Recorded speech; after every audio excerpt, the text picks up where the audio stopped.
La 146, Madame Varret a demandé la parole.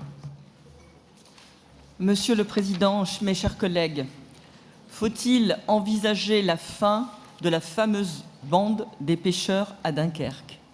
Humour noir dans cette question d'actualité afin de souligner la gravité de la situation. En décembre dernier, dans ce qui devait être une nuit de travail comme les autres, seulement 22 kilos de sole ont été pêchés par un navire dunkerquois. Que faire lorsque l'on ne travaille plus seulement à perte, mais à vide? La difficile réalité est de plus en plus tangible. En 10 ans, la production de sole par nos fileyeurs a été divisée par 10.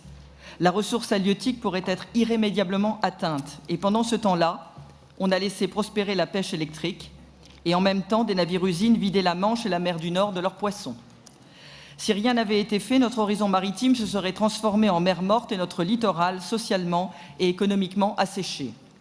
Vous savez tous ici que nous nous sommes battus avec succès pour faire interdire la pêche électrique devant l'Union européenne, mais beaucoup reste encore à faire.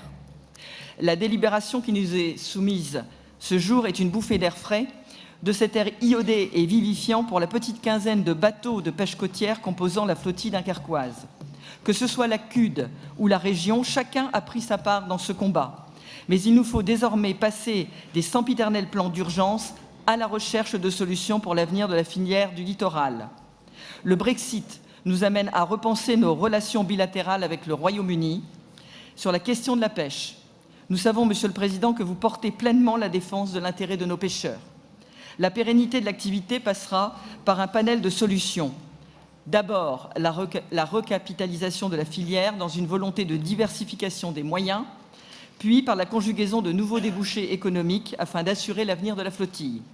Si par malheur les fileyeurs disparaissaient, nous ne perdrions pas seulement des savoir-faire et un patrimoine, mais aussi une partie de l'âme d'une région qui a toujours voulu, en se tournant vers la mer, affirmer sa dimension européenne. Je vous remercie.